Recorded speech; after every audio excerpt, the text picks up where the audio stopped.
Christmas. Hello, everyone, and welcome to Box Box, the exciting show where we open a box and decide if the box rocks or if the box full of rocks. I don't know if this is going to be a good episode.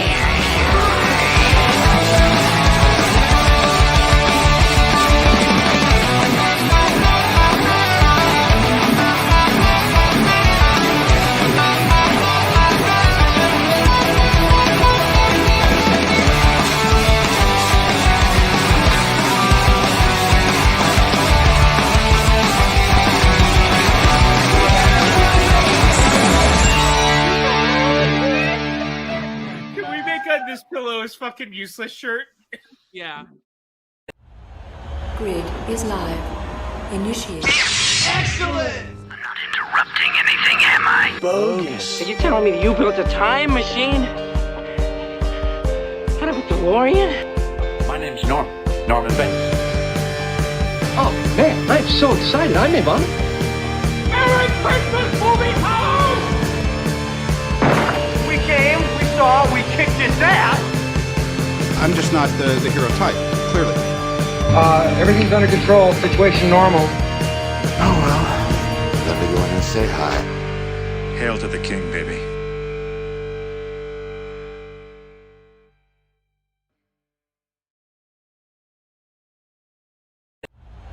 Grid is.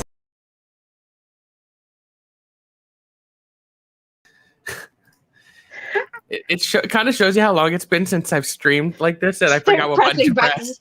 I'm like, it doesn't work. Oh, hi. Just like keyboard cat everything. Just like, yeah. So we did an Unwind in July where we're like, hey, we're rebranding the network and we're gonna have all this cool new stuff, and then the network like fizzled. And we've done like a couple things since then. We have not done a single Unwind since then. We did a couple scary movie squads and like a couple book quickies, and that's about it. Because let me tell y'all, people get busy. People got jives. That was a combination. That was a portmanteau of jobs and lives. People got jives. People got kids. People got children's. People got work. People got Patrick. Hey! We just went live, PJ. I know. I saw. Literally 4 seconds. We had some technical difficulties. It's okay. I'm going to be honest with you. You were like, hey, are you coming? I was like, yeah, I'm going to be late. I had to finish watching the new episode of Law and Organized Crime. Now I'm here. Well, we all make bad choices. No. Christopher Maloney is in that show, and he's great, and I will not hear otherwise. It's still I'm going to finish eating my dinner while this happens. PJ, there's no excuse for being late. I mean, I was here, and I wasn't even supposed to be scheduled to be on. So okay. What the hell? Okay. I mean, you don't even have your phone the right way, John. Okay? You know what? I wasn't saying PJ being late was a bad choice. I was saying watching Law and Order was a bad choice, but whatever.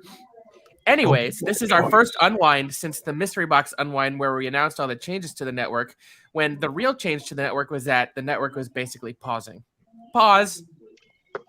Unpause. Unpause. We're here. It's an Unwind. We have literally nothing on the docket. We're just going to be stupid, which I'm very good at. I'm a very, very deeply stupid human. And I'm going to be here until my phone breaks or my laundry's done. So why don't you tell us a little bit about what you've been up to, John, since you're not home and you've been exciting life? Oddly enough, you did my hometown. What is this? Surprise. Yeah, the fact that y'all didn't meet up is a disgrace. So I'm at the Sheraton Hotel on International Drive. I'm down the street from the convention center. We had Flesh and Blood Nationals, the card game, Think Magic Gathering. It was all weekend. I made it to day 2 and then scrubbed out and got 92nd place, which kind of sucked because I was at 1.5-1 and one table from the top table. And then I cratered very hard. Let me ask you this very important question. Mm-hmm. How many people entered on day 1? There were 513 people that were invited out of the tens of thousands of players across the nation. So 92nd out of tens of thousands, not so bad. No, it's not, but it's... You should be proud of your work. I know. I'm proud of your work. I made money over the weekend playing a card game, so I really shouldn't complain. Now I want to play Flesh and Blood. That sounds dope. Yeah, it sounds kind of cool. I can teach you guys when we're in California. I'll bring decks. Let's do it. Not hard.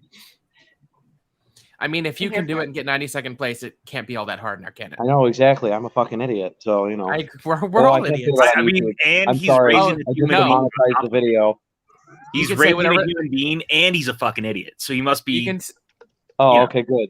PJ you can said say it too, whatever so we the don't fuck care. you want on the Off the Rails network because we don't got Excellent. no motherfucking piece of shit, motherfucking cocksucking cunty rails.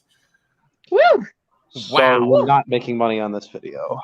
We don't make money at all. We're just here for funsies. It's a hobby, a hobby. That's good. Wait, we're hobos? A hobbit. No, we're hobies. Hobbit. Hobies is a hobby done by people who like to fuck. Hobies. Hobbits. I want to be a hobbit because they have big feet and they like food. Exactly. I was gonna say they like second breakfast and like You that's are a the whole hobbit, thing. Amber. You have ginormous feet, and I've seen you eat. You love food. I mean, you're watching me eat right now. I'm like sitting here talking through a full mouth of cheese curd. I like watching you eat. It's very fun. So, welcome to the Sunday evening unwind, folks. Where So- you get to watch me eat cheese curds from Culver's. Ooh, I guess I do have to apologize real quick. Sorry, Amber, I couldn't meet you because I was doing this, and I'm pretty sure my wife and daughter would have murdered me if I met up with you and went to Disney or Universal. Because Kristen legitimately said, if I go to Disney or Universal, she'll kill me. Well, how about this? Next year, why don't we all go together? That's fine. Love As that long as I idea. qualify again. We'll That all go will down work. to Orlando, where Amber lives. Orlando. We'll meet up with I her, love you. and we'll go to the parks, and it'll be great. So He didn't it's even been a long- respond to you. That's just rude. Like he didn't even respond. He just sat there in silence. You're like, let's go do all this stuff, and he just stared at you. Look at him. I threw up a That's devil not sign. the same. That's your response. PJ, That I'm is a fucking response. exhausted. Did you see Not all my post of responses how have much to food be I ate? verbal. Okay, Max, you know that I am totally down. I almost said down to clown, but that doesn't really work. I do I'm not want to totally go to down an to the theme ICP park. concert. So If it was yeah. Halloween You Horror don't? Night, you'd be down to clown. Hell yeah. We're gonna go to the one in New York though. There's no horror nights in New York. no, not it's not ICP. It's the other. It's much better than that. Oh God, why am I Just blanking having on so that? much fun trolling right now. Oh, Slipknot. I'm so tired. No, not You are Slipknot. very much a troll. No, we all I have do live under a tickets. bridge. Chris got us tickets. Oh, Elton John. Yeah, Elton John's farewell tour. I have Oh, a yeah. corgi that's a troll. It lives under a Amber, bridge. you should come to that since I have an extra ticket. Ooh, I might do that. Cool. Oh yeah, you do. You should have an extra ticket. Yes, Ferris. That is John I Smith. do have an extra ticket. All right. It's been a long time since we've done an unwind, so I'm having to remember how we do this. But we always start by talking about our week in pop culture. We basically do what we want. That's Okay. how we do So I want to talk about the French Dispatch. It's really good. Go see it. that. I've watched. Oh, the Bye, corgis John. are Bye, barking. bye, John. John's phone just died. That was it. Which which baby is that? I am. Which little barking wonder was that? Oh, Both he's of back. them. He's back. Willkommen. My internet is spotty and my phone's starting to overheat, so I don't know how much longer I'm gonna last. Talk about flesh and blood. Am I right? Yeah. So the French Dispatch was good. Yeah, for French Dispatch, I'm a big fan of Wes Anderson. Like I said in my tweet, I'm a real mark for his films. So, like, if he makes something, I'm gonna see it. I haven't disliked anything he's made. That being said, when I thought about it, this is, I think, one of his very best films and one of my favorites of the year. It's structured as like, so Bill Murray plays an editor of a newspaper, very much, or magazine, very much sort of inspired by the New Yorker, and it's like an issue. So the film is divided into sections where you get to see each article unfold. So it's like little vignettes with different main characters. It's just like overstuffed with details and visual wonders and comedy, and it goes from like black and white and different aspect ratios, and it's definitely something I want to see again because every frame is filled with so much to look at. I feel like I missed a lot of visual jokes. I was also really tired when I saw it. And John's gone so again. I'm always really tired, but I feel like I missed things. Lots of great performances. Timothy Chalamet fits into the world of Wes Anderson like a glove. That's why he's playing Willy Wonka. Jeffrey Wright's incredible. Adrian Brody's fantastic. Owen Wilson has a very small part, but he has one of the funniest lines of the year in his delivery of something towards the end of the film. Great score. production design, cinematography, just fantastic film. If you like Wes Anderson, you'll love it. If you look at his stuff and you're like, I don't like it, I'm over it, this is not going to change your mind because it's very much a Wes Anderson film.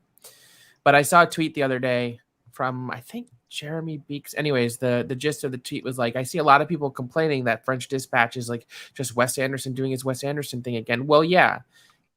How wonderful is it that we have filmmakers that have a distinctive style and is impeccable at it and keeps growing the style. And yeah, I loved it. Go see it. And like, I don't subscribe to like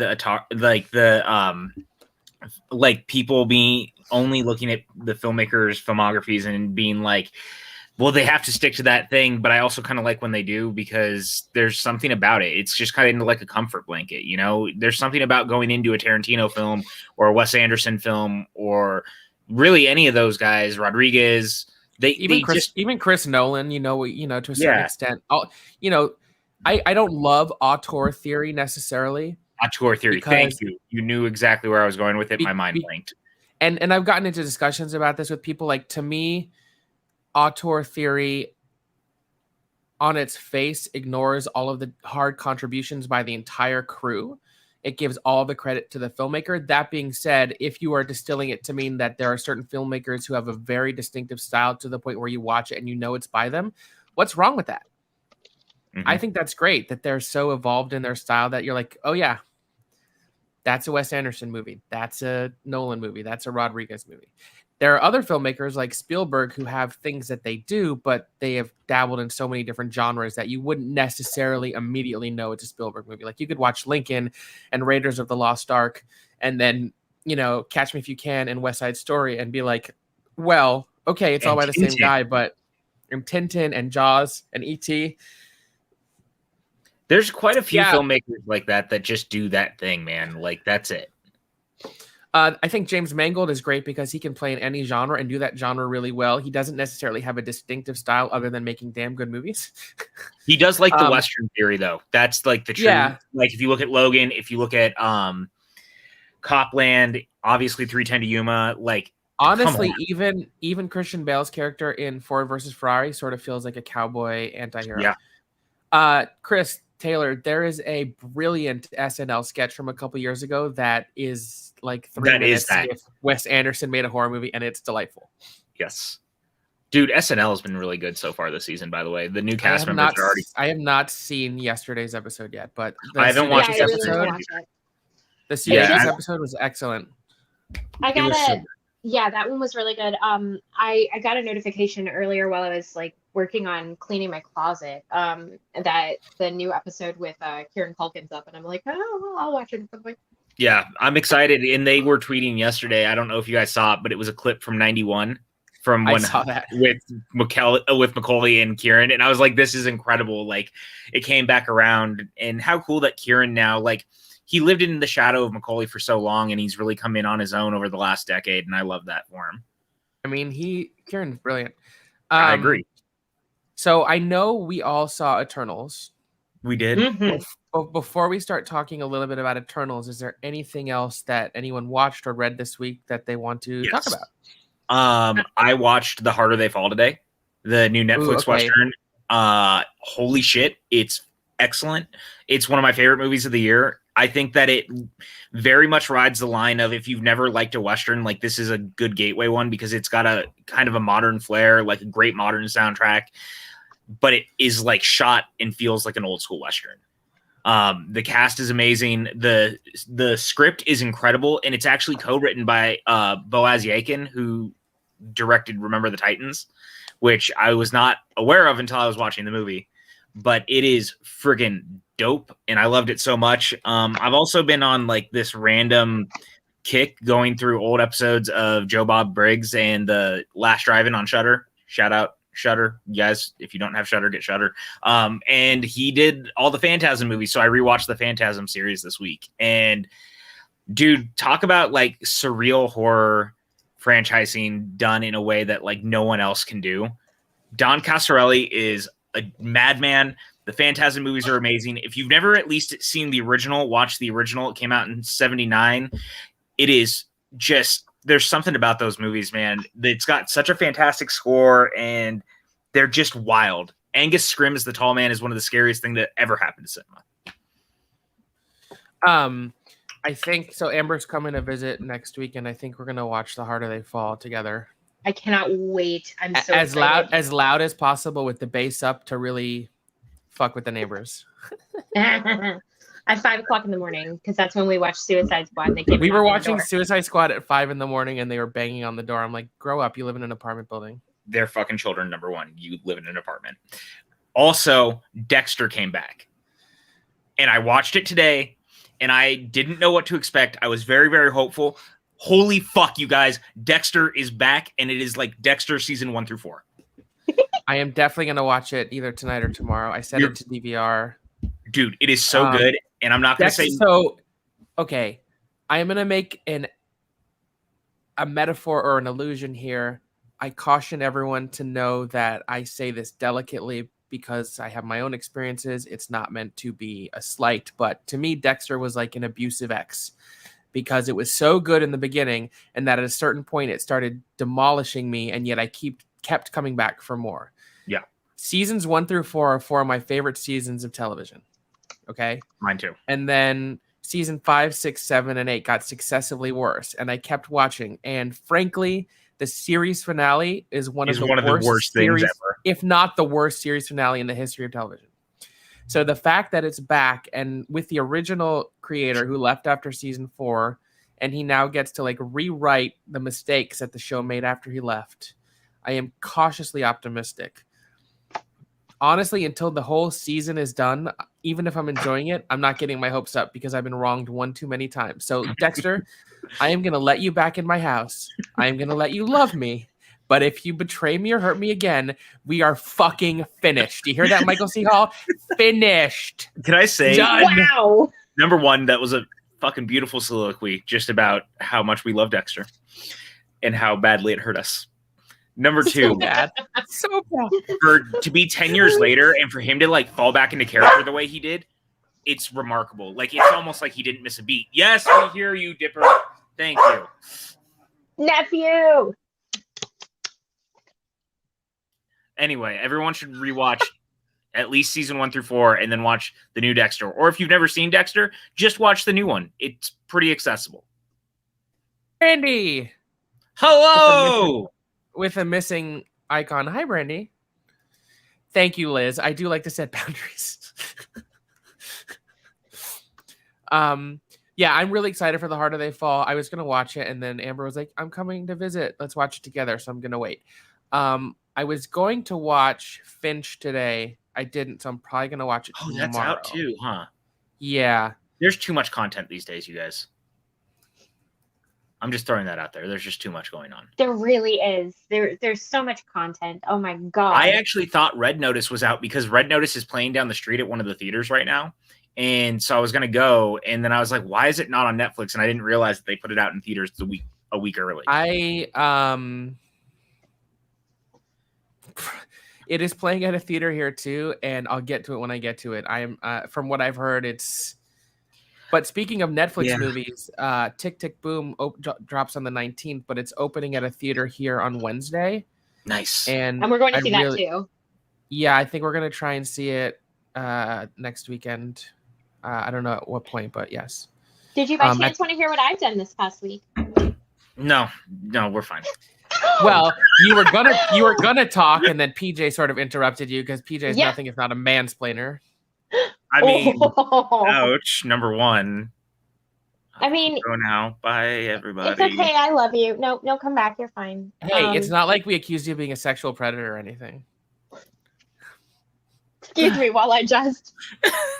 Sorry, these are inside jokes that our viewers have no idea what's going on. So I'm gonna do now. No, stay. So let's see. I saw Eternals, obviously. I saw the original Ghostbusters earlier this week.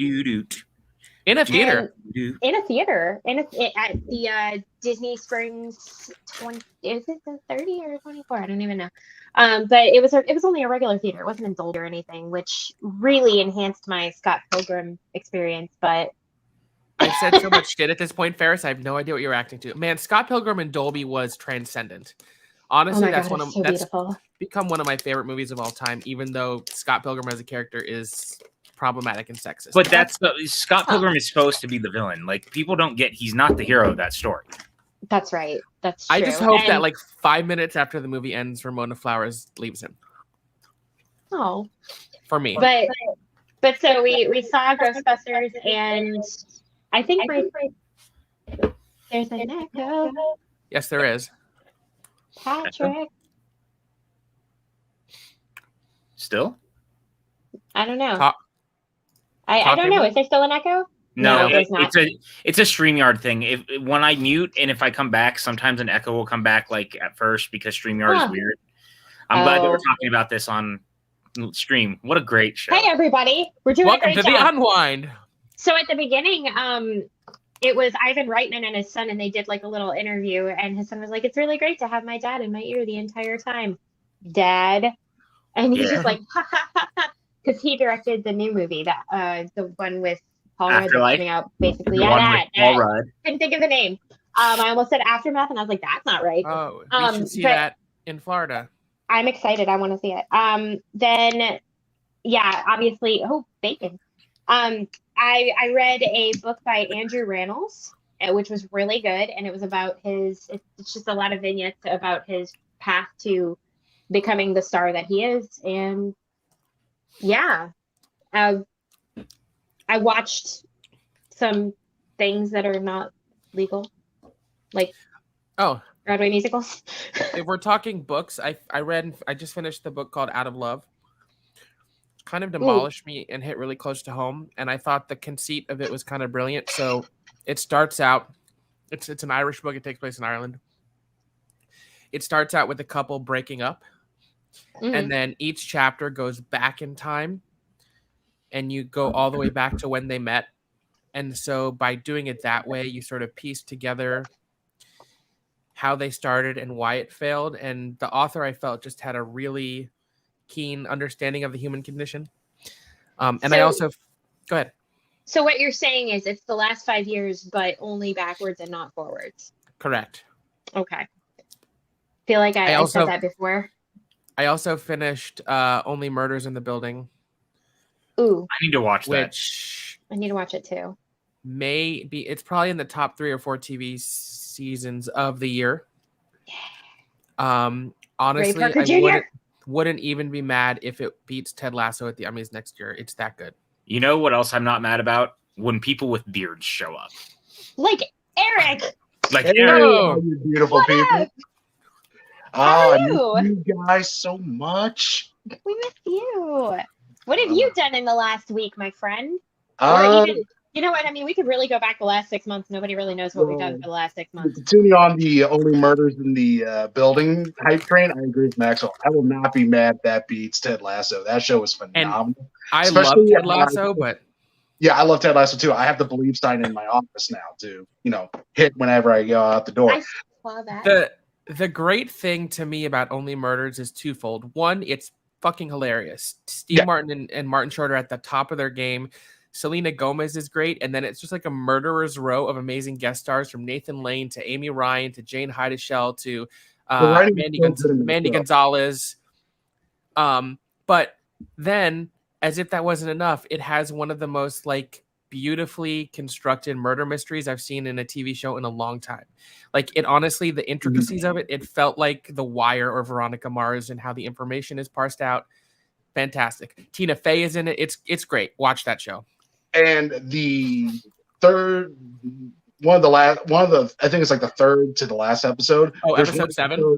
Yeah, which is phenomenal. And there's only one word of spoken dialogue throughout the whole episode. Yeah, there's a supporting character in the show who's deaf. And episode 7 goes back and shows things we've seen prior to that from his perspective. So the entire episode is silent. Oh, damn. Wow. That's awesome. Yeah, I can't wait to watch this. I'll watch it again if you want. Yeah, because I had originally said, would you like to watch this with me? And then you were like, I watched the whole thing. And I was like, there's plenty of stuff that we were going to watch together that you watched without me. Don't even. Yeah, there was some breaking news real quick while we got on here. Sony finally put out a poster for the new Spider-Man movie. Woo! Okay. and Is it it looks garbage?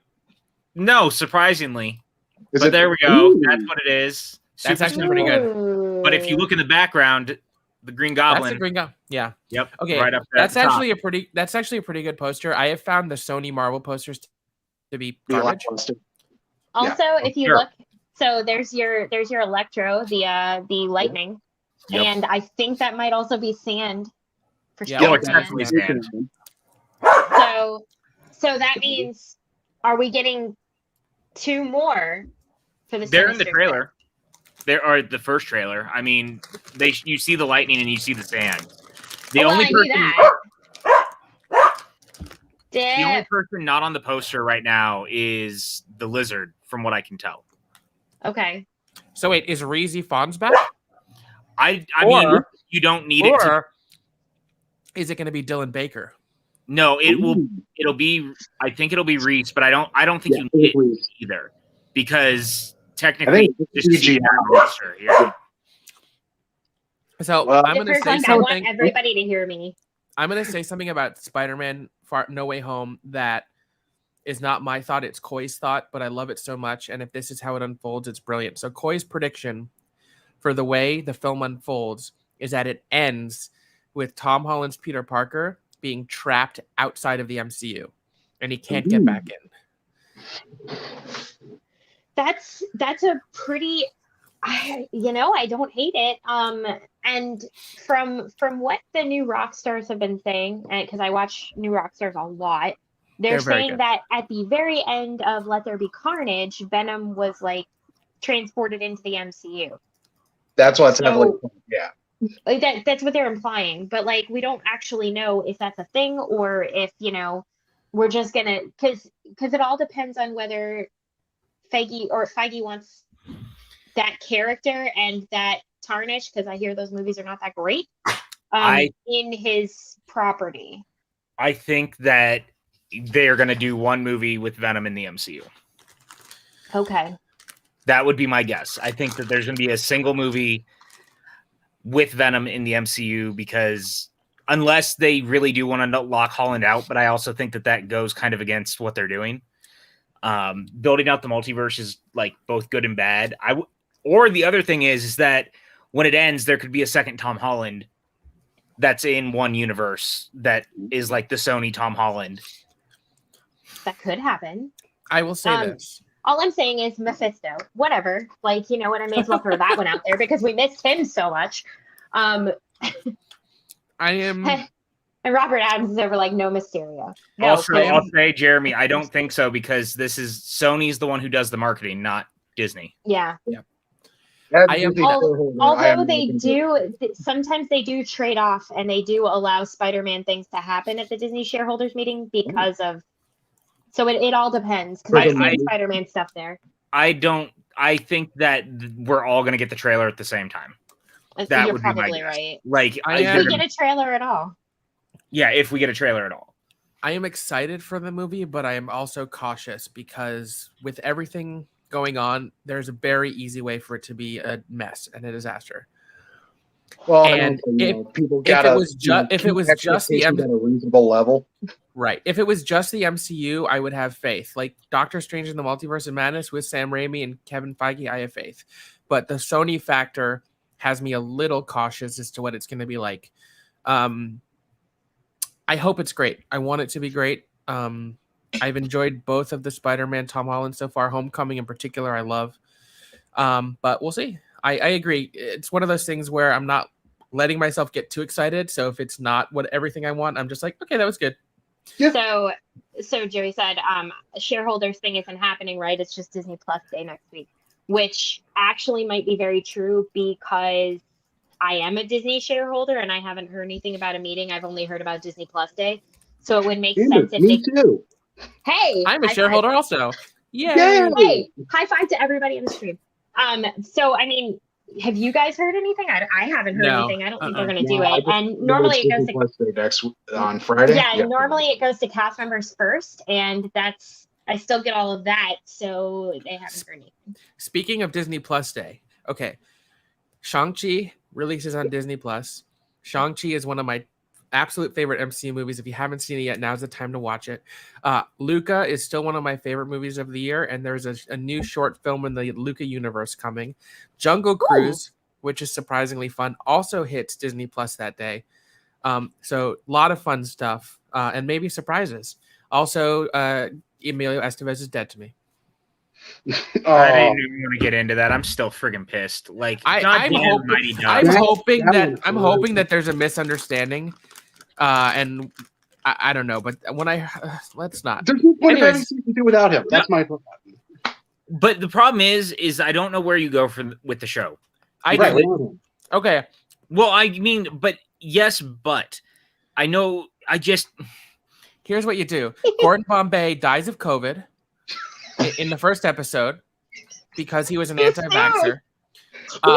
They need a new coach, and who shows up to coach the team and becomes the new main character of the show? Kenan Thompson. He teaches everyone the knuckle puck. We know he can lead a TV show. We know he's brilliant. Boom. Game Changers continues. Fuck you, Emilio Estevez. You don't want Conway to come back? So yes, I would like Josh Jackson to come back, but I don't think he's going to sign on to lead a Disney Plus show. Kenan, I think, would. Okay, there you go, Maxwell, Disney. Here's my interjection into what we've done and things that we've enjoyed. Between September 11th and today, Maxwell and I have seen 10 Broadway musicals together. And a couple of them we saw more than once. And one of them I sat there and held PJ's hand during it too, because it was Waitress and it's amazing. So yeah. Do I need to give a list of what we've seen? Let's give a list. Let's make everyone uncomfortable. Yeah, let's do this. So I actually have it from when I wrote it last night. We've seen Hadestown, Waitress, Hamilton, Wicked, The Lion King, 6, Come From Away, Waitress again, Moulin Rouge, 6 again, Freestyle Love Supreme, Hamilton again, and Aladdin. Guess what we're seeing on Friday, everyone? 6. Waitress. Although I would not turn Waitress or 6 down. So good. Yeah, but 6 is going to run for years. Waitress is closing in January. Oh, okay. Maybe. Well, there's another tenant for that theater in February. So isn't Waitress still on tour though as well? Yeah. They also not going nowhere. It's not official, but they definitely didn't film a pro shot with Sarah to release at some point. So. Yeah, when they came back, it was Sarah Bareilles, Drew Gehling, who played the original Dr. Pomander. Is it Charity Angel Dawson? Go Caitlin see it, Mike. It's wonderful. Yes, really, honestly, go see it. Dakin Matthews, who was the headmaster on Gilmore Girls, is Joe. I love him. The way he sings. Oh, boom. There's some pro-vaccine right there. That's my feelings about people not getting their vaccines. But yeah, thanks everyone. Have a good night. Oh, we're playing Countdown. Oh, okay. See you later. Now, it was really good. So always while I'm talking. Not me. Doesn't matter what network we're on. It's always while I'm talking. I can't do it, so. Patrick? What? What? Remember that time that you had to go take a COVID test before we went to go see Waitress? I do remember that. Oh my God. And he walks in and he has to side through us, and I'm like, hi.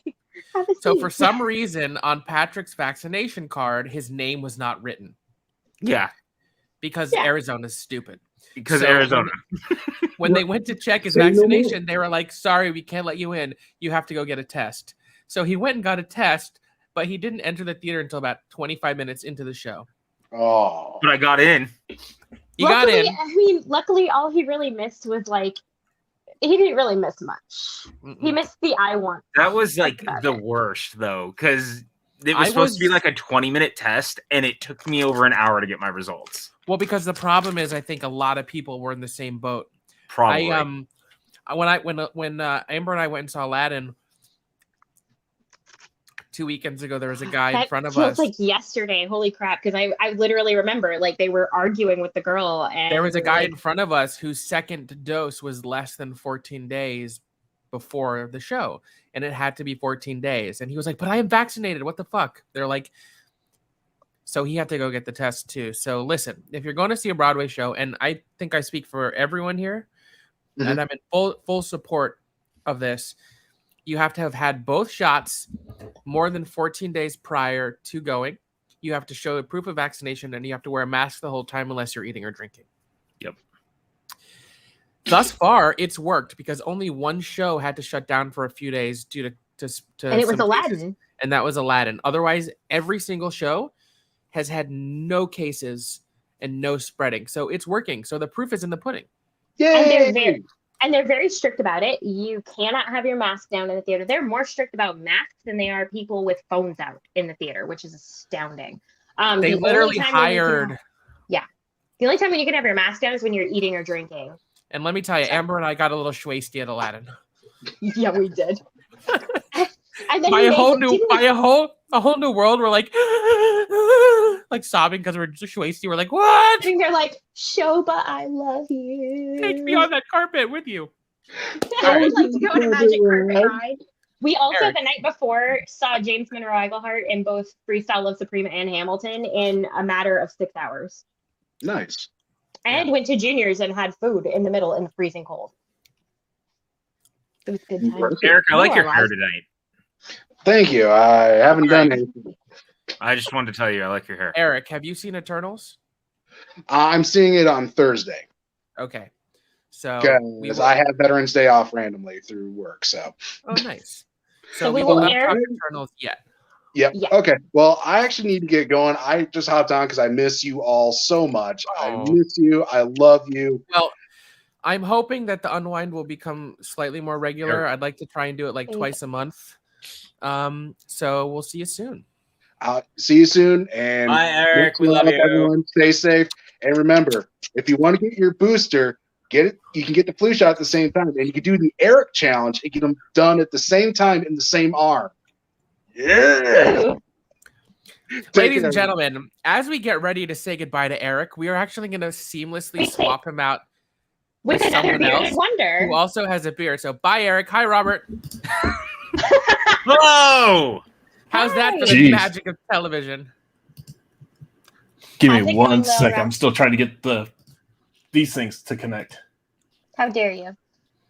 So hello, I thought Robbie. Eric Welcome left, to the but Unwind. I still see Eric. What's happening? I'm confused. There we go. Beard. Welcome to the Listen. Sunday evening Unwind. Yeah. Y'all traded beards here.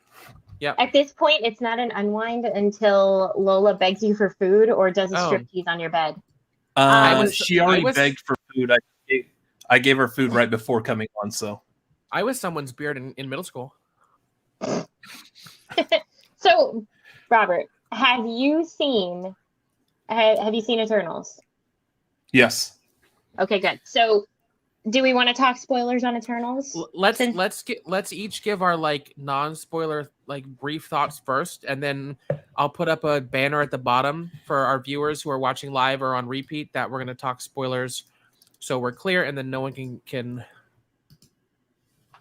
Perfect. Okay.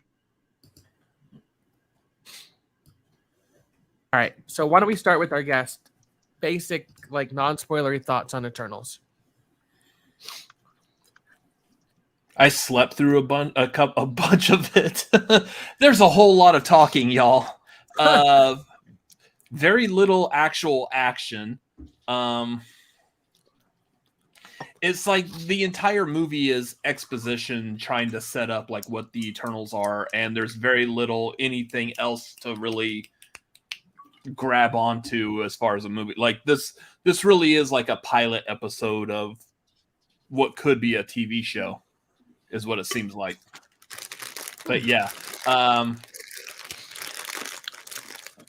like without spoiling, of course everyone knows like there's post credits and stuff. It's a Marvel movie. There's always going to be post credits and stuff. The mid credits scene in this, I feel like was better than the entire movie before it. Woo. But you need to know the comic books to understand like who people are, what things are, what situations are happening. So okay, so without going into spoilers, I know you're pretty versed in comics, so you're familiar with this character. Yes. Do you like the casting? Absolutely. That is one of that's probably got to be up there on one of my favorite cat. And I don't even like the actor per se or what the actor is really known for. I don't care. I'm too old. But him in this as this character, I absolutely love it. Like that is phenomenal casting. Okay. And for the record, I actually was spoiled about that the couple of weeks ago. So as soon as I heard that spoiler, I was like, I need to see this on the big screen. And yep, didn't disappoint at all. Okay. Awesome. PJ, non-spoiler thoughts on Eternals? I really, really liked it. I thought that it could have probably been longer, but also we probably could have had like a mini series leading into the movie that could have spent more time with the characters. I think it gets a little disjointed and a little ahead of itself, trying to set a lot up because it is trying to do a lot. But all the stuff that it's doing is very interesting to me. I thought the cast was really good for the most part across the board. And I'm really looking forward to the doors that it's opened. Fair enough. I was going to throw to Amber next, but she had to step away for a second, so I'll go. I liked it a lot. I didn't love it like I had hoped. I'm a huge fan of Chloe Zhao. I think her last two films, The Rider and Nomadland, are two of my favorites in recent times. And her stamp is definitely on this film. It's a more it's very thoughtful. It's a more it's a more thoughtful, sort of deliberately paced film. And in terms of tone and what it's trying to accomplish, it really is unlike anything else in the MCU. The way I sort of described it is at times it feels like a bunch of Greek myth characters standing around debating the worthiness and validity of humanity. I do think it's kind of messy at times. I think its structure sort of does a disservice to itself because I was almost more interested in, I don't think it's a spoiler to say that if you've seen the trailer, there are like flashback scenes and then there's present day stuff. I almost found the flashback scenes more interesting than the present day stuff. And I would have loved almost if this was like two movies, one with all the stuff leading up to what happens, and then a second one with everything that happens. That being said, despite it not like wowing me, I still think there's a lot of good stuff. The ensemble is really solid. It has some of the most striking cinematography in any MCU movie. Ramin Djawadi's score is fantastic. The ensemble, amazing. The ensemble is great. Everyone from Gemma Chan to Barry Keoghan to Brian Tyree Henry, Richard Madden, Angelina Jolie, to her credit, like seamlessly blends into the ensemble. When I saw she was cast in this big ensemble, I thought she was going to try and like overact and steal the film from everyone, and she doesn't do that. She just fits in seamlessly. So there's a lot of really good stuff in it. There is just something missing that I think could have made it great. I do think it's a film that's going to pay dividends on rewatches, and I'm really, really curious to see how it all fits in with the future of the MCU. And I think when I do watch it again, which I don't know will be in theaters or when I get the 4K because I'm a completionist anyways. And for what it's worth, I know a lot of people were saying like and I don't know, maybe Robert feels this way, their least favorite MCU movie. It is not. There's at least 6 or 7 or 8 other MCU movies I would rank lower than this. It's somewhere in the middle for me, but there's a lot of good stuff in it. It just doesn't hit the home run I thought Chloe Zhao's new film would. So I would go ahead and say that it's definitely not my least favorite. As I think about it and watch more reviews of it, it kind of continues to ascend up the list because I see the little things. I'm a real big Easter egg kind of person. I love looking for Easter eggs. I love those kinds of details. And the more that I find details, the more it shifts higher. That being said, I feel like it is not a Marvel superhero movie. It is a Marvel movie for intellectuals about people who aren't even really people. And it's a beautiful story. It's very well told. That being said, for a Marvel movie, there's a lot of exposition instead of action. And do I mind that? I don't know if I mind that so much because I'm so used to seeing all that action. Do I think that it probably would have been better suited as a TV show? Probably. However, we've gotten so many TV shows that I mean, I think that cast was made for the big screen. I don't think that they could have put that cast on a small screen on their first go. I think from the beginning to the end, I think it can be a little bit jumpy and disjointed, and with the way that they tell the story, you're going back and forth, so you kind of pick up pieces. But for the most part, I was not surprised by where it went at all, in fact, because it just, everything made sense to me by the end. That being said, I was also feeling like I think I had my booster shot that day or the day before, one of the two, and I was feeling it, and I had just gotten done officiating a wedding. Me too. I had gotten my booster shot the day before, and I was tired too. I may have dozed off in the middle, or not really dozed off, but with like that moment where you're like jerking yourself awake and your eyes are still open, but you're like, I'm not comprehending some of what's happening here. I was supposed to see it again the next day, but I wasn't feeling well, so I was like, no. I probably will go see it again. Maybe we'll go see it, Amber. Okay. But I'm down. I want to see it in Dolby or IMAX. Yeah, let's go see it in IMAX. Okay, there's something you said that I think is the perfect segue into spoilers. So anyone who's watching on repeat or live, we are going to start spoilers now. So here's a spoiler warning here at the bottom. Eternal spoilers. So if I assumed what you were saying correctly, you're not surprised where it was going. Sort of the big reveal is that Icarus is the villain. Well, and the thing is, Icarus is kind of not even really a villain. He's the one he's the one taking care of the directive that they were given the entire time, and everybody else is rebelling against that because they have that moral obligation. And I mean, and the thing is, like, you kind of wonder why Cersei starts off the movie in a relationship with, Jon Snow, and she's not, hanging out with Robb Stark. And like, yeah, that's right. That's where we are now. Well, you got Kit and Richard and a lady named Cersei all in the same thing again. I know, it's like, whoa. Listen, good for Gemma Chan, because I wouldn't turn either of those men away. I mean, and for Gemma Chan's second appearance in the MCU, I'm really, really glad she didn't die in this one. I was like, I just want to see her in more things. But I mean, like I said, all told, it's a beautiful story. I think the problem is, yes, thank you.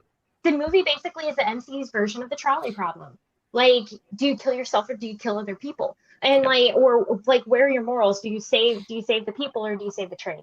And it's like the idea that I came to by the end of it after watching some other shows is that it sounds like the celestial that was supposed to hatch out of the earth was perfectly okay with what they did because he helped them form the Unimind.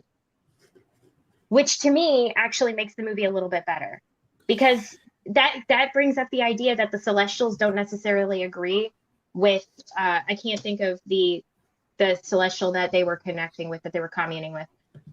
They don't agree with that doctorate or that directive, so they're doing their own things. They have their own free will as well, and it's nice to see. I guess these beings, these robots that are people, having their robots. That like androids, having their own successive free will and deciding, to save the lives of billions of people rather than just one celestial. I also like the humor. The humor was perfect. Tiamat, there you go. Oh no, I knew it was Tiamat. I was talking about the one that they commune with, the one that Ajax had the orb, and she would go talk to him. It starts with an A. Arrakis. Arrakis. It's not Arrakis. It's not. That would be so the really interesting thing to me about this movie, and why I think PJ and I said it's more thoughtful than most MCU movies, is it really deconstructs a lot of the tropes of superheroes. Now, yes, Airship. One could argue that the Eternals are not actually superheroes; they're gods, basically. But, and I said this yesterday, and I was sort of vindicated when I read an interview with Chloe Zhao. Like, there is a lot of Zack Snyder DNA in this movie. Not visually, not in terms of the speed ramping or any of that stuff, but in the way that it presents these characters as larger than life mythological figures and then has them debate and look at their morality. I think this does it more intelligently than Batman v Superman tried to do. But she said that the comic book movie that most inspired this was Man of Steel. And the movie outright says it with Brian Tyree Henry's character's son. Icarus is Superman, down to the flight, the laser eyes. Yep. This is Chloe Zhao getting to make a Superman movie wherein Superman decides to put his own directive in front of humanity and attempts to kill everyone before literally flinging himself into the sun and dying. I didn't love Richard Madden, by the way. Oh, I thought he was fantastic. I thought he was great. You didn't love Richard Madden? Oh, okay. No, I thought he was actually like really cardboardy, and I just didn't love the performance. Interesting. Fair enough. I thought he played it perfectly considering what we found out about him eventually. That's fair. Yeah. I mean, yeah, because like I kind of agreed with you until I figured out the turn, especially when you figured out that he was the arbiter of how Ajax died. And that was where I was like, oh. Also, I was very amused by the fact that we got like basically our first like half nudity scene in the MCU. I was like, whoa. Honestly, the more we talk about it, the more I kind of like it, and I'm looking forward to seeing it again to really break a lot of it down, because I do think, and I understand why it's divisive, right? It's not your typical like candy-coated, humorous, nonstop action MCU movie. Like if you look at this compared to Shang-Chi and Black Widow from this year, if you look at it compared to the Spider-Mans or Endgame or any of them, it doesn't have a lot of their DNA. And in fact, I would argue that in the moments where it brings up other MCU stuff is when the movie dips the most, because it's operating at such a different level and trying to do different things that when you're like, oh yeah, Thanos, Steve, etc., Cap, all this stuff, you're like, oh, okay, I guess this is in the same world. I agree with Joey. Like, I wanted Makari to whip on Icarus for like 20 more minutes. That was so cool. Like her running circles around him and like, just beating the shit out of him. Makari is one of the best, and I also love Druig. Those two were fantastic. Well, and because Druig is a villain in the comics, you are set up to believe that Druig is the bad guy. Well, also Barry Keoghan just looks like a bad guy. Like he has this look at hello, Bador. Hi, Bador. I like seeing that in the theater. It's like, oh, someone forgot to tell Barry Keoghan that he's supposed to be the one that betrays him, not Richard Madden. Well, and I thought it was so freaking amazing. Like also Sprite going full heel. I liked her. I liked her a lot. Sprite but is like great. being heckin' jealous about the fact that she can't have Icarus. Listen, and being mad and like, I'm stealing this joke from Dwayne and Ace Cabrera, but man, Sierra Mist gone and done fucked up. Sierra Mist.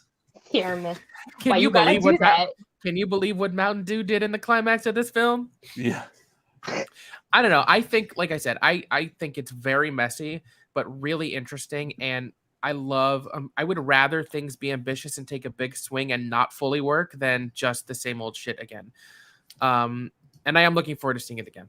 And you have to give credit to the visuals. That movie is beautiful. Yeah, cinematography was gorgeous in this. Oh God, yeah. The other thing I did like about this was the diversity.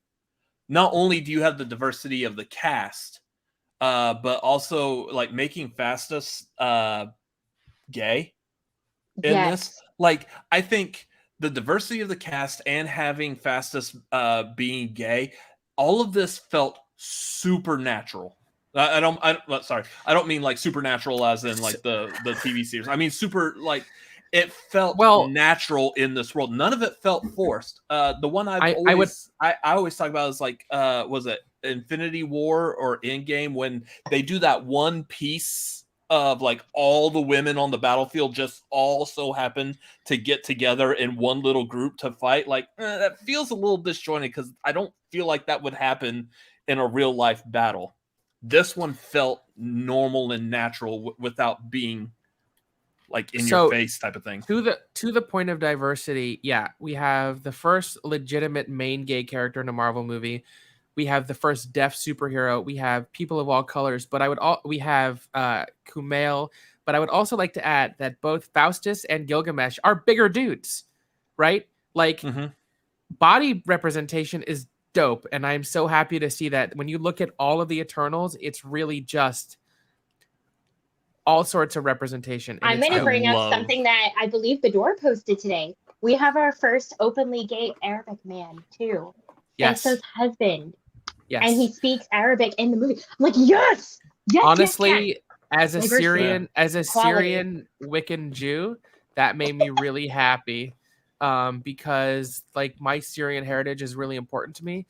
And in those parts of the world, homosexuality is far more looked down upon than it is here, to the point that like where Bador lives in Kuwait and a lot of other countries, this movie has been banned. Disney refused to cut out the homosexual content, to their credit, and said, sorry, we're not changing the movie. And they won't let this movie be shown. Which is, and they're fucking ridiculous that like, honestly, like it's a very simple, tender kiss between two husbands. It's not like overtly sexual. And it's like, just grow the fuck up. They're in love. They kissed. I love their relationship. I thought it was beautiful. But you know what? It's things like this that continue bucking the standards of other places. Like, so keep doing it. That's the thing. Like, if they don't keep pushing, then we'll never be able to break those barriers. This year, I think in some ways has been a landmark year for Disney, because I also thought Jungle Cruise did really well by its gay character. They're finally sort of putting their money where their mouth is, because for a long time they're like, first gay character, like Endgame, first gay character. Come on, that was sort of like fan servicey a little bit, like 2 seconds, one of the directors playing a gay man, the Russo brother. Yeah. And then even in Onward, which I really like there's a throwaway line that one of the characters has a wife. It's like, okay, sure, that sort of little throwaway is nice, but like this, to see two men in love with a child, a very functional relationship, it didn't make a spectacle of it. It wasn't in your face. It was just super natural. It felt authentic, right? I didn't see Jared Padalecki in there. Right. Where's Jensen Ackles? Season 3 of The Boys. So yeah, there's a lot to like in this movie. And like I said, the more I talk about it, the more I'm like, oh yeah, I like this movie. I want to also add on, like, because you guys covered everything with, like, the representation was incredible. And it was nice that it just felt natural. Like, they didn't go out of their way to be like, look at all the different types of people we have in the movie and everything we're doing. Like, it just was, and that's how life should be. It just should be, and we should just fucking accept it because we're all human. Yep. I digress. The cosmic shit in this movie is some of the coolest things that the MCU has ever done, and it's opening the doors for the stuff that I'm very excited to see more of. Like, Thanos is great, and seeing some of those armies is cool that he had. But to see the Celestials, the idea that it opens the door to like Silver Surfer and Galactus and these like larger than life characters that we really haven't spent time with. Oh my god, we're definitely getting all of that stuff soon. Oh, but yeah. I want to bringing up Thanos. Oh, go ahead. Oh no, I was gonna say that the nice thing about the MCU, and this is something that I've noted, and I'll make this very quick because I know you had another point that you wanted to make. Every single time we get a movie like this, we're like, well, it was okay, and then we get more content that breaks that movie open and expands it. Like after Endgame, people had a new appreciation for the Dark World. Like there are so many things, so many pieces of content that I guarantee you we're going to see all these people again. And yes, it's going to get weird in phase 4 and it's going to like go nuts and break open and they're all going to be involved. So we'll get so much more and it'll be better. Before I get to the other thing I wanted to say, I saw a tweet that I disagree with. That was like, I don't understand why Eternals came out when it did in terms of phase 4. I would rather they just focused on the multiverse storyline. But I think this cosmic stuff is going to end up playing into the multiverse storyline more than people are expecting at this point. I think it's all deliberate. Yeah, I was going to say, everything's very deliberate. If you think that they're just picking and choosing what to put out, like that is 100% not Feige's thing, like at all. Yeah. Yeah, okay, exactly. so I really wanted to talk about the 2 credit scenes. Yes. Yeah, go for it. So in the mid-credit scene, and I was reminded this because you brought up Thanos, we meet Thanos' brother, Eros, Star Fox, played by Watermelon Sugar himself, Harry Styles. Are you kidding me? Go. No. As it happened, there was a row of girls behind us, and they screeched. And literally, the person sitting next to me, who was with me, goes, "Do they need to clean their seats off or something? Like, seriously?" I was like, I hope AMC has like a whole roll of paper towels to clean that mess up, because it's a mess. Although Robert is a little older than me, I'm still probably too old to be a fan of his music, but I really like Harry Styles and his music. I think he's a fun pop star. I think he's a really charming, charismatic actor. Like, yes, he's in Dunkirk and did a nice job, but honestly, if you go and look at all of the music videos for his most recent album, they're like basically short films, and he's a very, very charismatic, charming guy. And from the little reading I did about Eros, I think he has the swagger and the charm to really make a big impression in the MCU. Well, depending on how they take his character, because his character also is very problematic nowadays. Sure. Hopefully they change that. They seem to be good about that. The other thing I want to mention is Pip was voiced by Patton Oswalt. That's all I wanted. But the CGI looked terrible. I don't care. I got Pip in the MCU. Like, everyone keeps talking about Star Fox. You don't understand. I was so fucking hyped to see Pip, you guys. Like, I have always liked Pip. I don't know why. Pip is such a random side B Marvel character, and he's always made me happy. This was like when Howard the Duck showed up in Guardians of the Galaxy. I was just so happy because I was like, holy fuck, it's Pip. Voiced by Patton Oswalt. This is the kind of nerd shit I am here for. Yep. Now, in the post-credit scene, we come to Kit Harington's Dane Whitman opening a dagger. Now, it's Halloween Hoedown. And it's a full-ass sword. It's a sword. It's not a dagger. The ebony blade. Yep. Dane Whitman becomes the superhero Black Knight, and I expect Kit to have a big part in the MC going forward. But we hear a voice. The voice. And I got into a debate with someone who disagreed with me over the voice. And I was right. It's Mahershala Ali as Blade. Yes. Why, though? Who did the person say that it was? They just thought it was like Kit's internal Black Knight voice. So I was told, like, by other people at the theater that it was Samuel L. Jackson. I was like, mm-mm. My niece thought it was Samuel L. Jackson, but as soon as I heard it, I was like, that's Mahershala. So when I saw it in the theater, right after that, the lights came back on, and there were people sitting around us going, "Oh, that's Blade." I'm like, it's not Blade. It makes this doesn't have anything to do with vampires. Why would it be Blade? He's got a blade. He's got a sword. The sword has a blade. Is that what your connection is? Like, no, it makes no sense for that to be Blade. They've played together in the comics before, though. Like, they definitely have a history. But now it's been confirmed, so we know it's we know it's him because Chloe Zhao came out and said it. I feel like that's just shoehorning Mahershala Ali into this. No, because Black Knight and Blade they have a history in the comics. Like, he was part of the Dark Avengers at one point with Blade, and like, they have a history. And Black Knight tends to dabble in the supernatural, and Marvel is very clearly heading that direction with the Werewolf by Night casting this week. I would not be surprised if Kit Harington is a major supporting character in the I agree. I think that's 100% what it's going to be, to be honest. Yeah, Mike K said Blade and Black Knight have been a couple teams together, but I'm not sure what the plan is moving forward in the MCU. I mean, put your faith in Kevin Feige because he hasn't steered us wrong really yet. I also think other than What If. But even by the end of that, I think it came out pretty decent. I'll say this, though, too. Like, it's very clear to me that, like, we're getting Blade also in Moon Knight. So Blade is getting... I think he's going to kind of actually be the Sam Jackson of some of the supernatural side. I think you're going to see him, like, popping in throughout where he's kind of putting together his own version of the Dark Avengers or whatever they want to end up calling it. Because, that just seems to be the right way to go, at least in my mind. We love you too. We love you, Bador. It's just, I don't know, man. Like, I love the supernatural side, and if they really want to go this direction with it, I'm freaking all for it. I'm super excited for whatever that Halloween special with Werewolf by Night is. I thought that the casting this week was super spot on. I would not be shocked if we find out that Ghost Rider is in Multiverse of Madness. Hint, hint.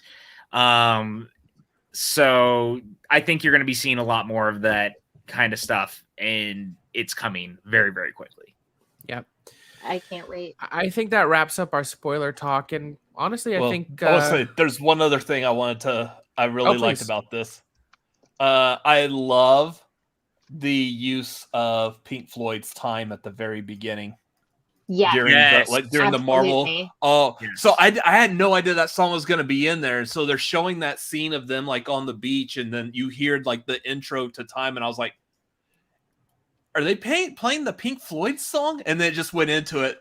I'm enjoying it. My brother's over here like, I love it. I play Pink Floyd all the time, so he's tired of it. So well, I mean, you're an old man and he's like a little boy, so it's fine. He doesn't know what that is.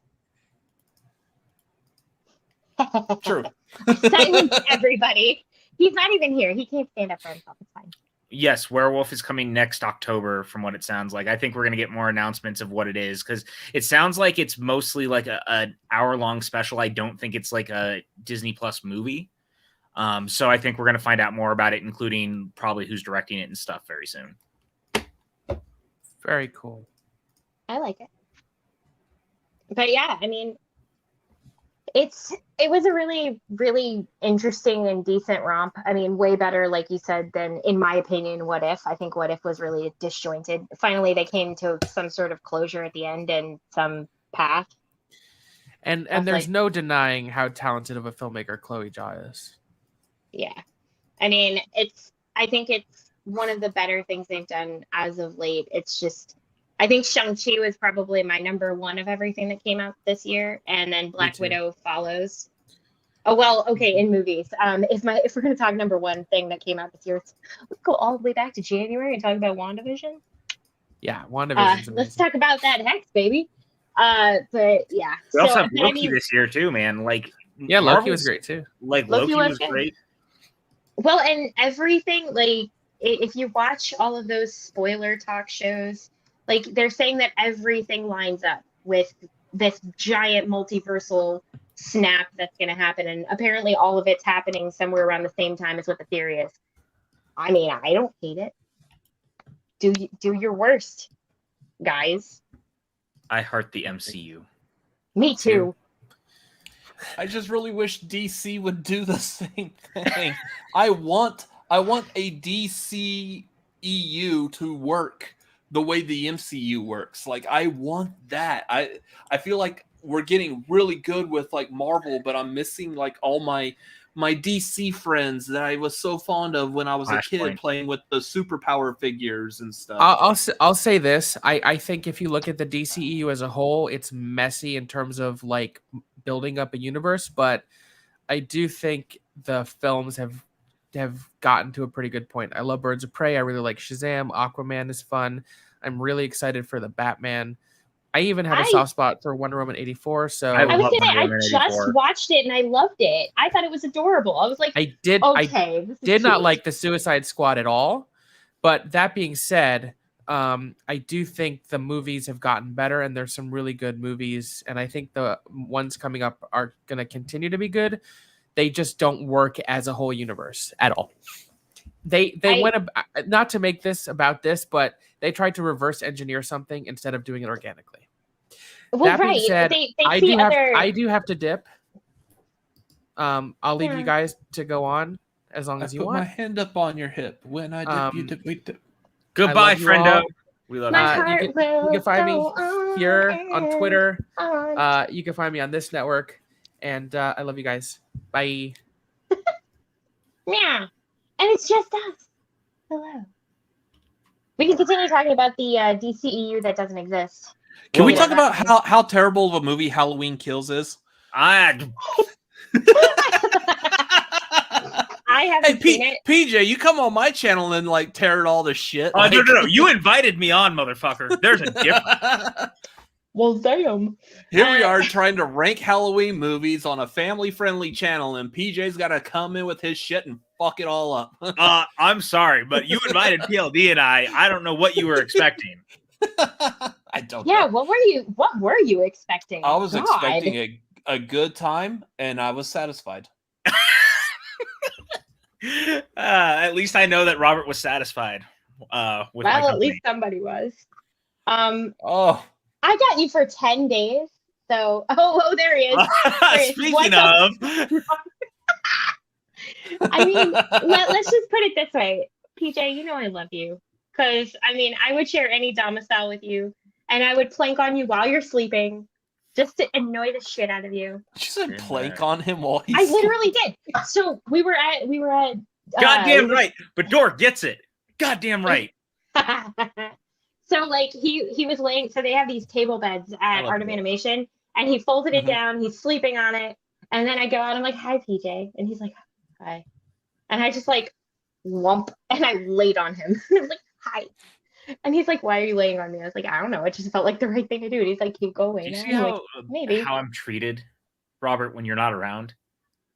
I mean, y'all see how I'm treated when I'm on camera. I get tackled all over the place. Wait just a goddamn second. When he's not around, we take pictures and send them to everybody. I don't know what you're talking about. That's fair. All right, fine. Sweet angel baby. Don't worry, Or Robert. the, or Yours is the, coming. the spontaneous drunk FaceTime. Hey! Oh, when we're at the Simpsons bar. Yeah, I love those. Those are fun. The best thing is PJ being like, "You don't do the drunk redial. You don't do the drunk redial," like screaming this at the bar, and I'm like, it's true. You don't do the drunk redial. yes, Brador. Yes, we are flanking on PJ. Yeah. That's spectacular. Okay. Sorry, boo. It's gonna be like, we don't hate you. We obviously love you because we don't torture people we hate.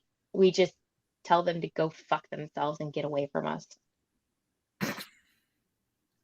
Do I make a valid point? Thank you, Paul. Paul, you do the dial. Paul is the reason that I was on the phone with him yesterday while I was driving home. He agreed with me though that it would have been a great Seinfeld episode, because that was my whole thing. Is it would be a Seinfeld episode if Seinfeld was still on, about having a conversation about trying to drunk redial or not, or to do it or not.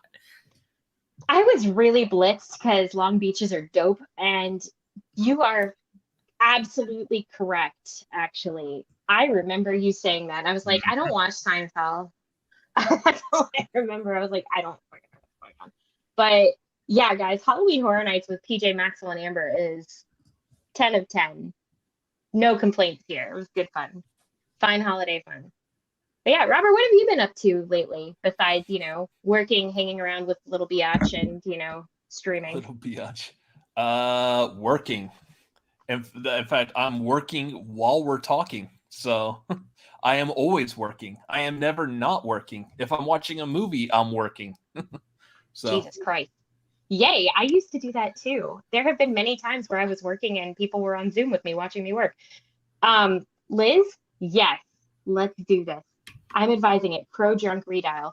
Just send us your number and we will drunk redial you as many times as you want. There's apparently a Disneyland day coming up, so I mean, bye PJ.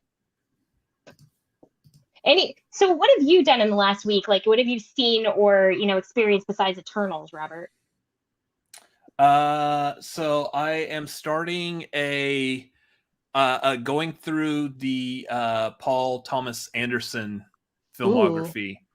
For reasons.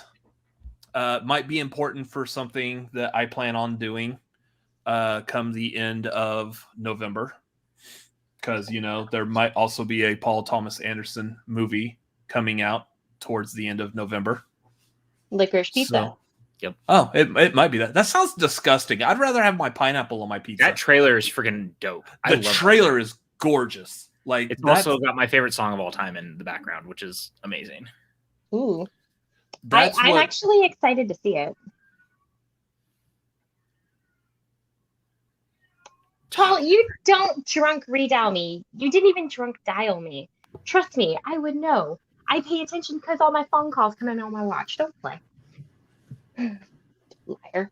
What else, Robert? Oh, Lola's like screaming her head off. What do you want? What?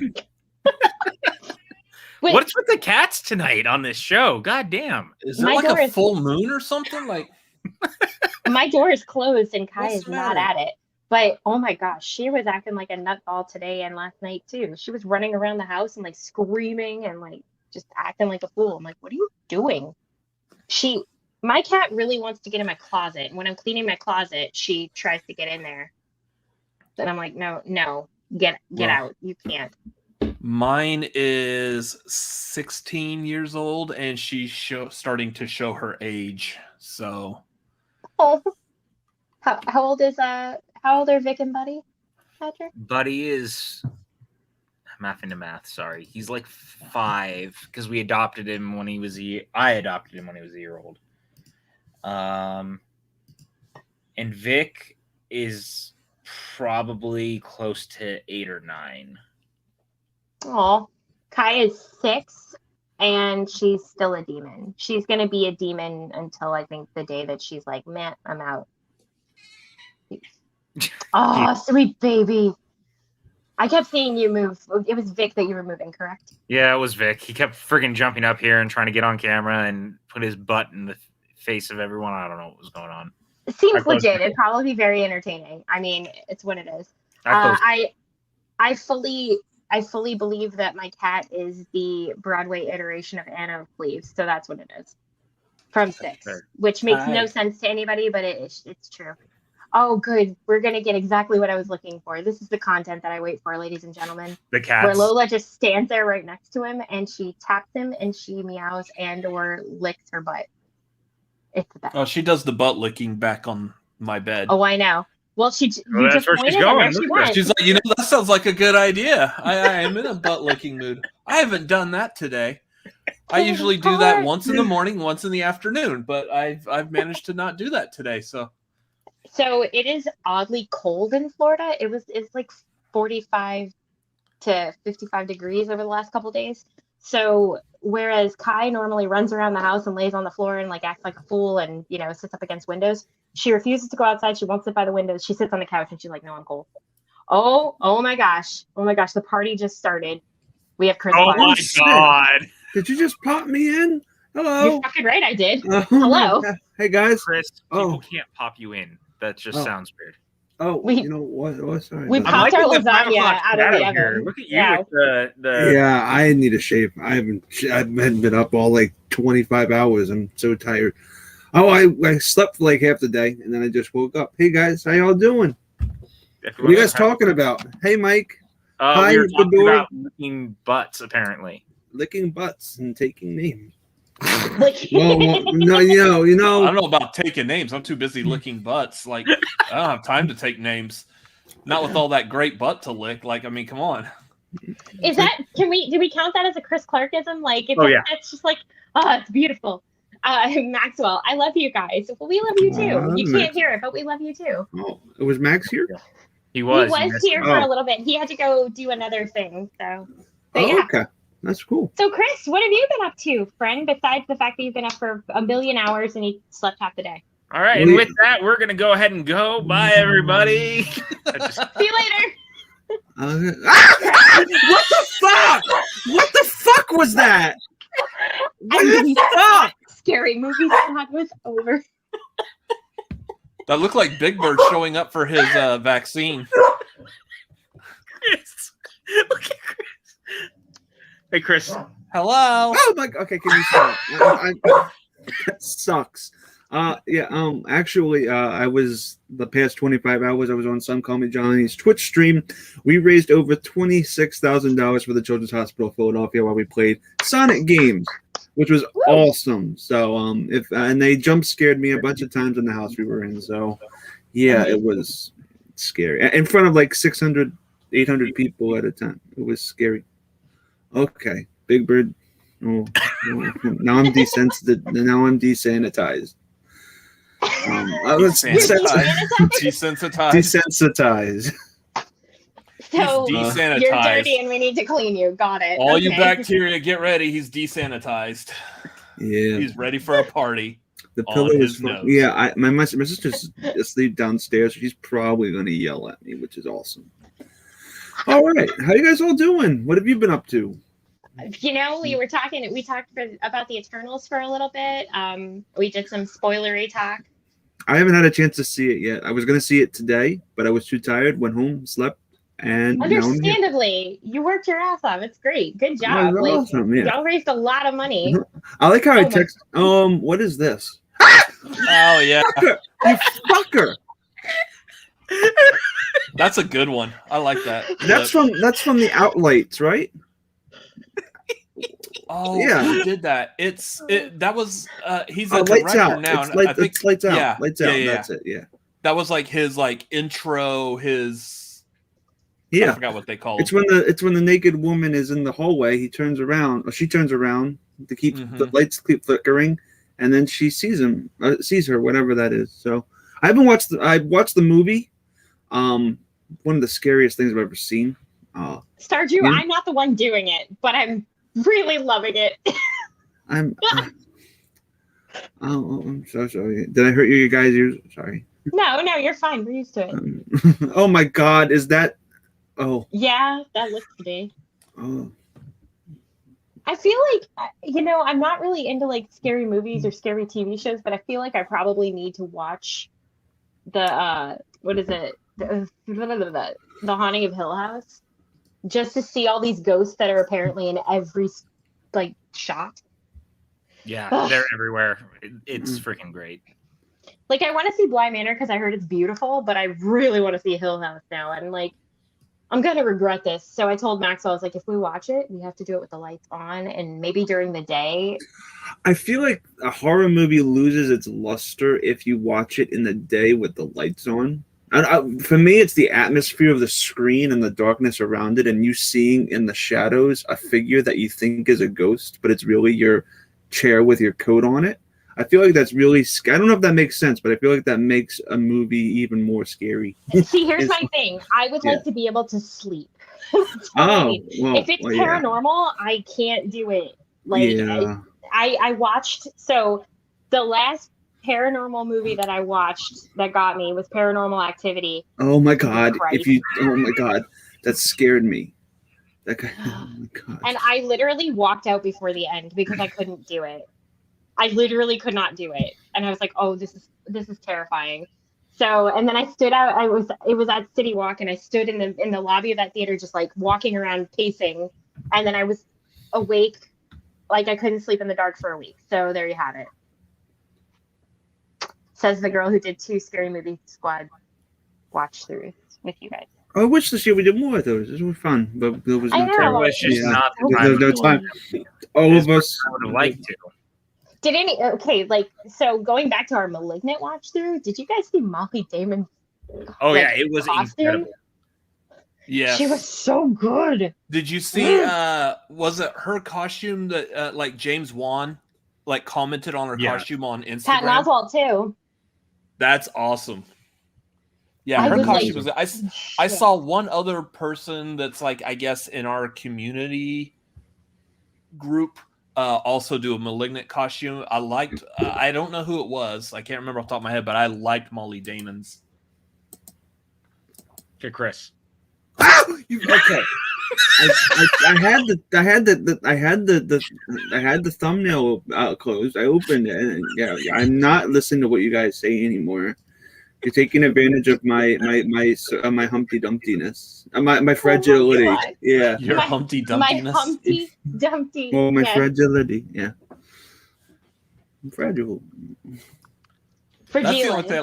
The fragile. That's the only thing I hate about horror movies now is like seeing so many of them. Like, do you ever go to a movie theater and not jump when they do a jump scare? I've never had that experience. It's really weird. I can walk through any haunted house like without an issue. Like the last night, we were literally walking through there, staring at us, and we're blowing kisses and like hearts and all this stuff. But you put me down in front of a screen in the dark, and I'm like. Pillows and like cover me with blankets, and I'm just sitting here with like eyes. I'm just like, it's fine. I don't need that. It's fun. It's feeling like you're safe, even though you're seeing stuff that's horrifying. I don't know. It's like a roller coaster. Yeah. Except I don't feel safe on those either. As for the holidays are coming up. Like, I mean, it's supposed to be like what we're getting to Thanksgiving. What's on your Christmas movie rotation? What's your top 5 that you have to watch? Phantasm. PJ. Oh, he wasn't. He's already. Wait, what? Oh my God! Wow. You guys got me at an awkward moment. So PJ, what are your actual Christmas movie picks? I mean, every year it's obviously Die Hard and It's a Wonderful Life. Ooh. So I have never. If we're seen talking that Christmas before. movie, what? Nothing. You're full of shit. If you think it's not a Christmas movie, you're full of shit. You know what's I've really never- a Christmas movie is Die Hard 2, the superior film. Well, that's Five Nights at Five Nights at Freddy, also a Christmas movie. No. Ooh, Mike K is popping them into the chat. You ready? 1 is Scrooged. Yeah, 2 Scrooge. is Christmas Vacation. Of course. Absolutely. 3 is Elf. Basically at the top of everybody's list. I'm Bad waiting Santa. for 4 and 5. Bad Santa. Scrooge. Santa.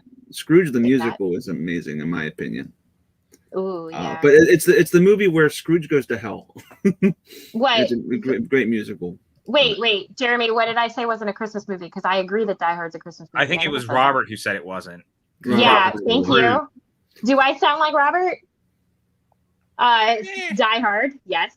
I think Batman Returns is also a Christmas movie. Yourself, Robert. Little Robbie.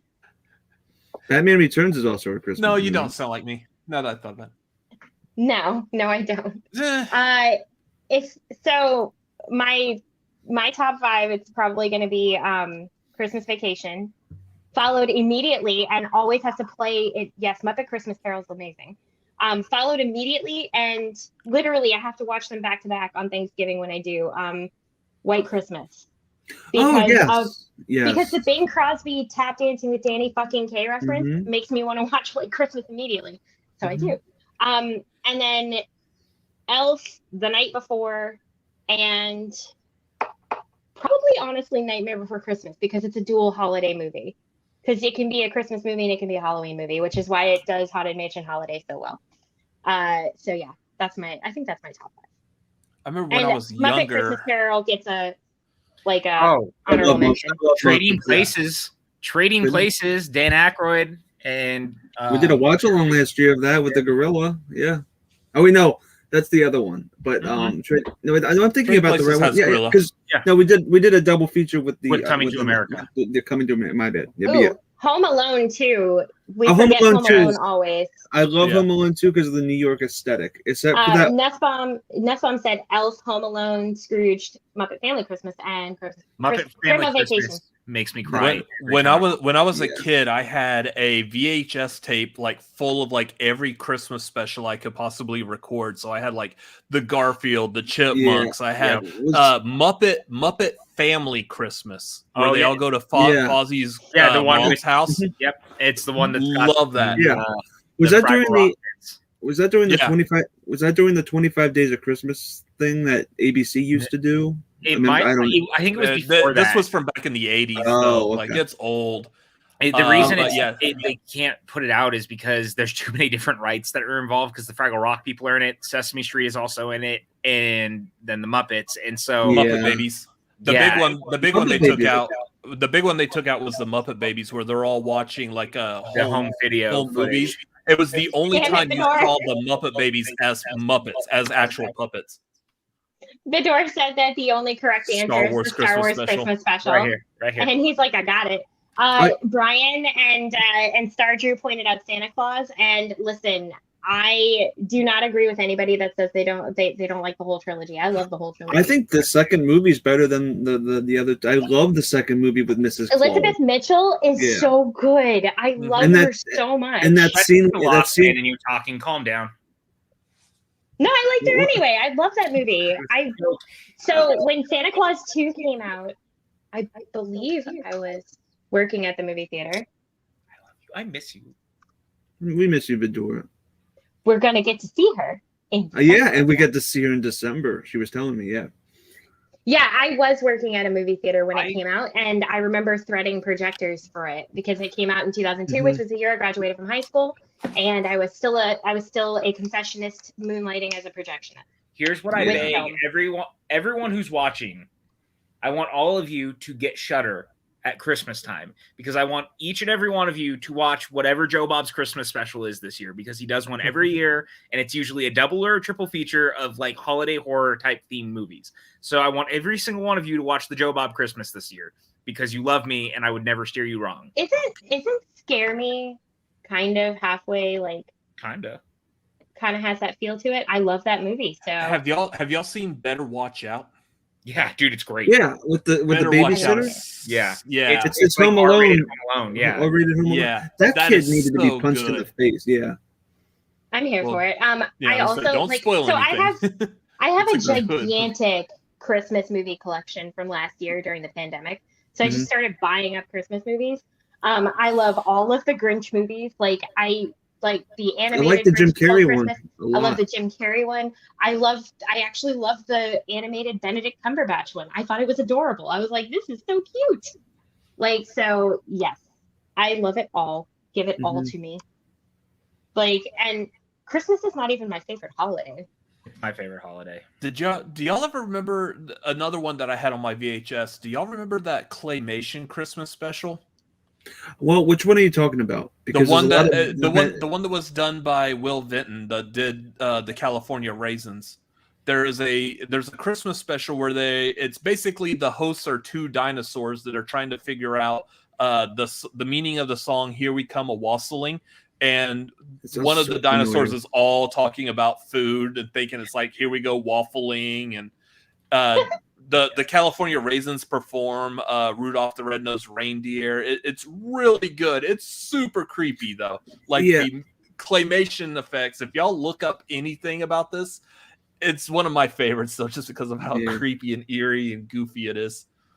There's also the Hanna-Barbera Casper the Friendly Ghost one. I don't know if you guys ever remember that. That was good. Google that fucker. Oh yeah, Joe Bob Briggs. Goddamn right. Yeah. I love it so much. Joe Bob Briggs says, check it out.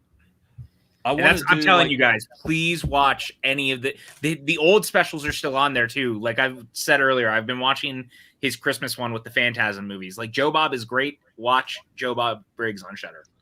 I know one of my ideas for December is to do a marquee about Christmas horror movies. So get like the Black Christmas, Silent Krampus. Night, Deadly Night, Better Watch Out, Krampus. Like get all those in there. Cannot wait for the new Krampus Blu-ray that is coming out. How is Antlers? I have not seen it yet. I haven't seen it yet. Is that about the murderous Rudolph or something? Yeah. I want to see it, and I don't think it's Rudolph. If it's Rudolph, that's interesting. Well, no, I thought it was like an evil, like reindeer. That's what I don't thought know. it was. I haven't seen it though. So Well, Winnebago. What is it called? A Wendigo? No, it starts with a W. Is that Chris dancing right out there? That looks like Chris at the very end of that GIF, doesn't it? Oh, that's me. Yeah. You didn't know that you were on one of the Joe Bob specials? Me and him go way back to the magical world of entertainment. So I don't know. I don't know what it is. What was that? Yeah. Don't ask me to do stuff off the top of my head. Oh, see, so we were talking about like I said something about Christmas isn't even my favorite holiday. It's Thanksgiving. Because of all the gravy and turkey. That's exactly gravy. It's because I literally, that there's a meme about, somebody getting in a canoe and canoeing through gravy. That is literally me. But actually, Thanksgiving is my favorite holiday because, there's this parade that happens that day. The Macy's Thanksgiving Day Parade. It is not and never will be the Macy's Day Parade. If you call it that in my presence, I may throw you off a cliff. However, myself and Mr. Maxwell Haddad are going to be in the Macy's Thanksgiving Day Parade this year. So I'm going to be walking on the side of the golf cart on Diary of a Wimpy Kid, and Maxwell is going to be handling on the Candy King. Because I was in the parade at Universal. Yes, he is. Like, you are the parade. I used to do it at Universal, and I was literally a pilot of the balloon, so I'd walk backwards for like a mile or so. So I went up and decided to do it this year. So Maxwell came with me. We have to let go of Mr. One Robert T. Adams. T? I don't know. I just threw that out there. Well, he said Robert T. He's Adams. the model. Robert T. Adams. Yeah. Okay. Yeah. He's the model. Robert. Yeah, I gotta take off. But if y'all are still going when I come back, I may be able to hop back on. But yeah, thank you for having me on. I don't know how much of a marathon this is. Yeah. Love you. Love you. Bye. Goodbye, friendo. Bye, Robert. Mwah. Robert just Hey. left. He did. He was like dips. But yeah, so thank you, Mike K. We're gonna be, we probably won't even be able to wave at the camera. We are not Al Roker, and we are not allowed to take our hands off the phone. However, but yeah, so please do watch. It should be fun. I mean, Google that fucker. Oh my goodness. So, I mean, is there anything else that we need to talk about, or I mean, we could talk about anything, like the amazingness that is Chris Clark, who's convinced me to sing on stage. Yeah, I hope you're gonna have fun with it. It's gonna be fun. I get to actually see Max and Amber in 2 weeks. We get to run it, so it's gonna be fun for the first time. It's gonna be cool. It's nothing to stress about. It's gonna be fun. Have you ever sung in front of anybody, Amber? Yes.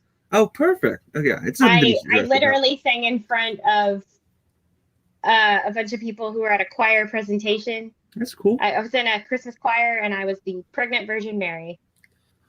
Did you say Mary? Did you know? Well, not Mary. The song Mary. Did you know, or was No, it like, I sang some other song called "You're Divine," and I don't remember what it was. And there's video of it somewhere, so that should be fun if anybody can find that. Good luck. Beautiful. Yeah, it happened. I literally had to look up to the heavens and be like, and that's what I did to keep myself from dying from the stage fright. I don't think I have much stage fright anymore. I think PJ, I'm just do you like sing? here. No. Oh, he doesn't want that. You don't want that. No. You don't want that. Yeah, no. I mean, PJ, you're a beautiful person. It's okay. But yeah, so and then I'll be singing, Maxwell will be singing, and we'll be singing together. So that should be fun. Yeah. And there's a huge slew of guests. It's gonna be a great night. Yeah, it's awesome. And I just love it. That whole weekend's gonna be great. The back says The Mandalorian on it, and I actually accidentally matched my pants to it. So that's a thing. It's a spirit jersey from Walt Disney World. So maybe I don't know. Maybe I'll get you one. Since I go to Disney World a lot. Do you? I do. I don't I've think never you heard do. about you ever going to Disney World. Not even once have I heard you talk about Disney World. Patrick, I was there with you. I'm sorry, what? Yeah. Do you think, I've always wondered, like, wouldn't it be cool if, like, Epcot Center for 1 year during Halloween completely rebranded itself as Ecto Cooler? With like Ghostbuster stuff.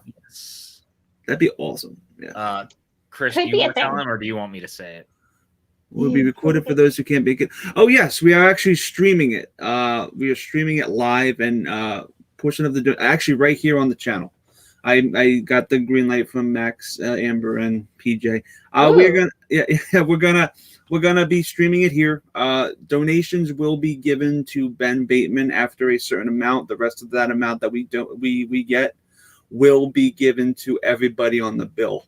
So the Streamlabs donations is basically going to support Ben and also support everybody who's flying out to do everything as well. So it's going to just be supporting everybody on the bill, and especially Ben. He's going to get a big chunk of it for his health expenses because if you heard about his back stuff, Ben had to get an operation and had to cancel his tour. And the original plan was for that show to be his final show of the tour that we were going to record, and he would be releasing an EPO. Now he's going to get the EP to release as a promo for his tour in 2022, which is amazing still. And I'm just glad that he's not that the money's been all raised and stuff. So yeah, and he seems like he's going good. So I'm just happy for Ben. So all for Ben. It's great. Good dude. Yeah, it's going to be amazing. I really am excited about it. So PJ, you've never seen me go to a theme park? No, I've never. Now let's go ahead and show that again. No, no, that's not how it's going to go. No, bad. So stop it. Wow.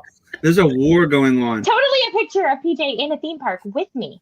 Yeah, I don't know what you're talking about. Isn't that PJ, Max, and Brandy? PJ, can we show the class the picture? Look at that. Patrick, I swear to fucking God. I swear to God. Show them. Let them see Brandy and It's awesome. drop it. What? I swear to God. There's no God here. I just realized I never got you both on a Mario Party together. We need to do that. That'd be fun. I need to figure out how to do it. So, Well, actually, now that Mario Party's on the Switch, that can actually be multiplayer. We can do that now. It's easy. I'm gonna literally muck up this man. I agree. Fucking God. One of these days, I'm literally just gonna be like, "Look, everybody, Patrick and I were in places together. And that We was also the got drunk a lot in theme parks together. It happened. I remember when the Magic Kingdom first came out and we got the McDonald's toys of it. Oh my gosh! Remember that? Wow. And there was a dragon for the dragon portion of the world that never happened. Yeah, You mean Animal Kingdom? Yes. The Animal Kingdom. That's what I meant. Yeah. I believe that was 1998 on That was on Earth Day. Yeah, I remember that vividly because they would be changing out the Happy Meal toys for Toy Story 2. Or after they were done that, they changed it out to the Happy Meal toys of Toy Story 2. I just remember that vividly for some reason. Not photoshopped. You weren't even looking, and I took that moment just to do it. And I was like, "Ha, Patrick! I swear to God, I swear to God, I'm gonna like Maxwell. I know you can hear this because I know you're listening. I'm gonna muck duck him." What? McMuffin? Yeah, a McMuffin. I'm gonna McMuffin you. Yeah. But yeah, no, like we did 10 days in Disney and Universal, went to Volcano Bay, floated around in rivers. It was great time. Oh, I want to go to Volcano Bay. I've not been to that one. It was really good. We have passes to it, so yes. Oh, beautiful. Mm. Damn. Yeah. Is there a lot of water parks in LA or no? Is it just the Disneyland? Did you delete my picture, Patrick? Jesus Christ. What if that was her only You deleted picture my like gift last time, so I don't know what you're talking about. Boo. A future cream pie going into someone's face. Yeah, that's basically it. Yeah. I'm gonna just start sending Bador all these pictures and be like, "Here you go. These are all the pictures. This happened." There's also a picture going on Maxwell's wall of the three of us standing in front of Ariel's castle. So yeah. That's awesome. Yeah. But anyway, so I mean, it's Sunday. It's late. Is it? Yeah. All right. I mean, well, I mean, not for you because you're weird and in Arizona. I am both weird and in Arizona. That is correct. Yeah. But I mean, if we don't have anything else, we should probably just call it a night. What do you think? I think that's a good call. I think we had a good So time. that we don't fight each other continuously. Yep. And in the immortal words of Joe Bob Briggs, Google that fucker. But I really enjoy watching the bacon dance on Chris's head. Actually, his ear. Oh, well, you know what? I realized my mouth is right by his crotch. Oh, well. I mean, he's bacon. Bacon doesn't have a crotch. Oh, no. Eat it any way you want. He's just bacon. no. He's like, ah. Anyway, so do your thing. Chris, where can we find you? What are you doing nowadays? You can find me on Twitch. Google that fucker. Wait, 1 second. You fucker.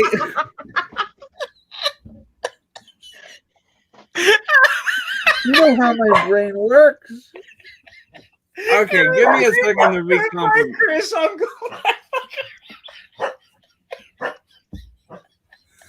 God damn it. Thank you, PJ.